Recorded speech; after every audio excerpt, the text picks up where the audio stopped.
चलिए next topic है हमारा क्या, रिफ्रैक्शन, अपवर्तन। देखिए अपवर्तन को अगर आपको समझना है तो सबसे सिंपल डेफिनेशन ये है, जब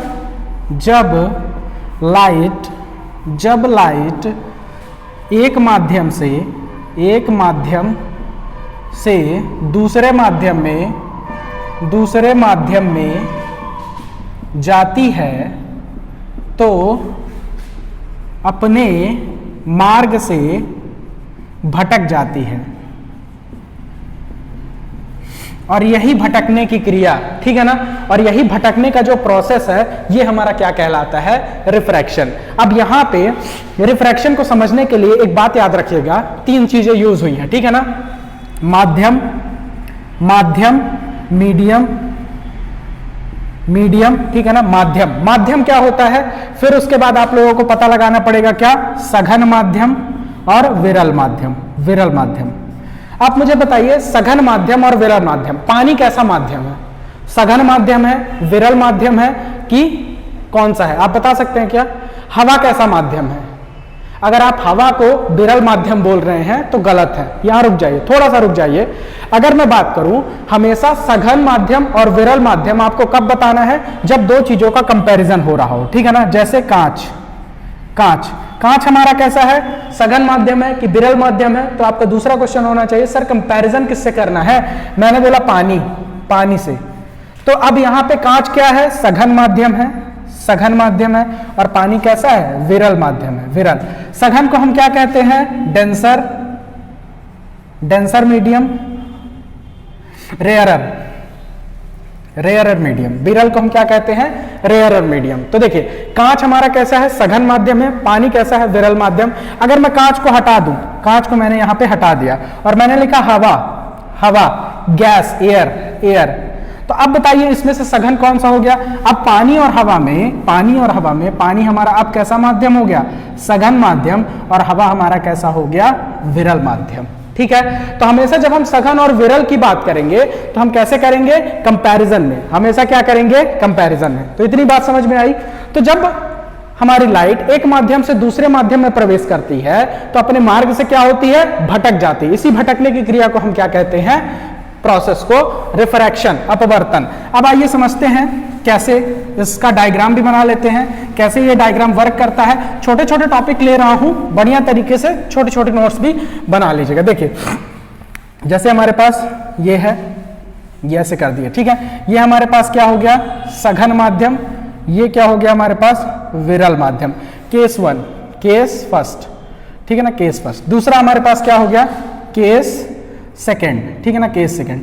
फिर हमने क्या ले लिया यहाँ पे, इस बार यहाँ पे हमने क्या ले लिया, विरल, और यहाँ पे क्या ले लिया, सघन। ये हमारे पास क्या है, यहाँ मीडियम 1, यहाँ पे भी हमारे पास क्या है, मीडियम 2, यहाँ पे हमारे पास अब मीडियम 1 और मीडियम 2। इंसिडेंट रे, ये इंसिडेंट रे, और यहाँ पर भी क्या है, इंसिडेंट रे। समझिएगा दोनों जगह ये क्या है, इंसिडेंट रे। यहाँ पे दिक्कत कोई नहीं है, दोनों डायग्राम में यहाँ पे दिक्कत कोई नहीं है, ठीक है ना। लेकिन जब लाइट, याद रखिएगा, जब लाइट सघन माध्यम से विरल माध्यम में जाती है तो ये हमारा क्या कहलाता है, अभिलंब। क्या है, अभिलंब। ये क्या है हमारे पास, अभिलंब। तो अभिलंब से क्या हो जाती है, दूर हट जाती है, और ये एंगल ऑफ रिफ्लेक्शन होता है हमारे पास।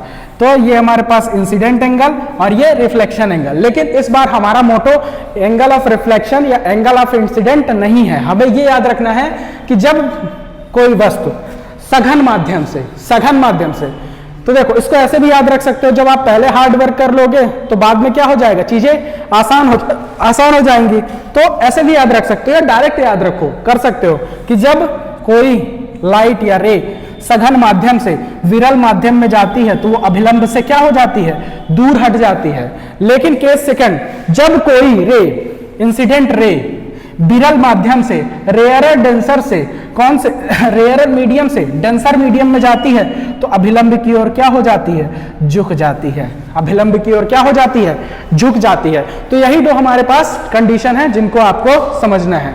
विरल से सघन, अगर विरल से सघन माध्यम में जाती है तो क्या हो जाती है, अभिलंब की ओर झुक जाती है। ये देखो अभिलंब से पास में है ये, ठीक है ना। और जब सघन माध्यम से विरल में माध्यम में जाती है तो अभिलंब से क्या है, देखो दूर हट जाती है, दूर हट जाती है, ठीक है ना। ये बात आपको याद रखनी है। चलिए तो अब इसके कुछ उदाहरण देख लेते हैं, इसमें कुछ उदाहरण देख लेते हैं, ठीक है ना।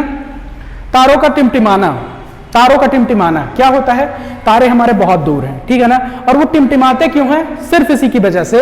क्यों, क्योंकि तारे हमारे यहाँ पे हैं, ठीक है ना। ये हमारा क्या हो गया, स्टार हो गया, मान लीजिए ये स्टार, ठीक है। ये टिमटिमाता क्यों है, हम लोग यहाँ पे खड़े हुए हैं, हम लोग यहाँ पे वायुमंडल में कई सारी गैस, नमी, बादल सब कुछ होते हैं, तो ये बार बार क्या होती है, कभी सघन से विरल में आएगी, फिर कभी विरल से किस में आएगी, सघन में आएगी। तो ये क्या होगी, इधर से आई, ठीक है ना, सघन से विरल, विरल में गई तो अभिलंब से क्या दूर हट गई, फिर यहां पे क्या हुई, फिर यहां पे पड़ी, फिर यहां से कुछ ऐसे। तो बार बार ये कैसा जिग जैग पैटर्न बनाते हुए, अगर हम यहां पे खड़े हैं तो ये जिग जैग पैटर्न बनाते हुए हमारी आंखों तक आती है, जिसलिए हमें क्या दिखता है कि तारे क्या हो रहे हैं, टिमटिमा रहे हैं। पानी भरा हुआ है, पानी भरा हुआ है यहाँ पे, ये देखो। अगर आप एक रॉड डालेंगे तो आपको यहाँ रॉड कैसी तिरछी दिखेगी, रॉड कैसी दिखेगी, रॉड कैसी दिखेगी, तिरछी दिखेगी। अगर आप इसमें ये पानी भरा हुआ है, नदी की, मान लो ये नदी है या तालाब है, यहाँ सिक्का पड़ा हुआ है, सिक्का कहाँ, तली में पड़ा हुआ है, लेकिन आपको दिखाई कहाँ देगा, थोड़ा सा ऊपर उठ के दिखाई देगा। ये भी किसका है, रिफ्रैक्शन, अपवर्तन, ठीक है ना, रिफ्रैक्शन ऑफ लाइट। ये किसका उदाहरण है, रिफ्रैक्शन का उदाहरण है, ठीक है ना।